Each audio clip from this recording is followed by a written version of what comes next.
केंद्रीय कृषी मंत्री महाराष्ट्रात येताच अनुदानाबाबत शेतकऱ्यांसाठी मोठी घोषणा. होय शेतकरी बांधवांनो, शेतकऱ्यांसाठी अत्यंत महत्त्वाची अपडेट आहे, म्हणून हा व्हिडिओ आपण शेवटपर्यंत पहा.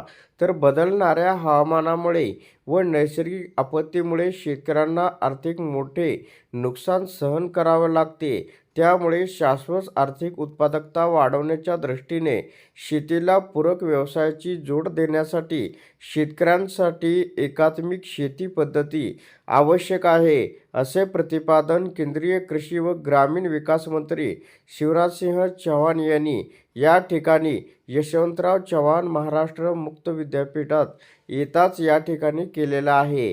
तर केंद्रीय कृषी मंत्री श्री चव्हाण म्हणाले की एकात्मिक शेती पद्धतीचा लाभ अल्पभूधारक शेतकऱ्यांनाही घेता येणं शक्य आहे.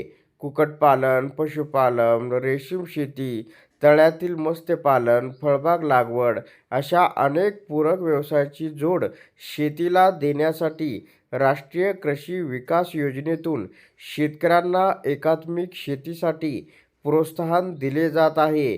तर केंद्र पुरस्कृत दलहन आत्मनिर्भरता मिशन अंतर्गत शेतकऱ्यांना उच्च प्रतीचे बियाणे किट उपलब्ध करून देशातील डाळीचे उत्पादन वाढवण्यासाठी शेतकऱ्यांना स्वयंपूर्ण करण्यासाठी अनुदान उपलब्ध करून दिले जात असल्याचं त्यांनी या ठिकाणी सांगितलेलं आहे.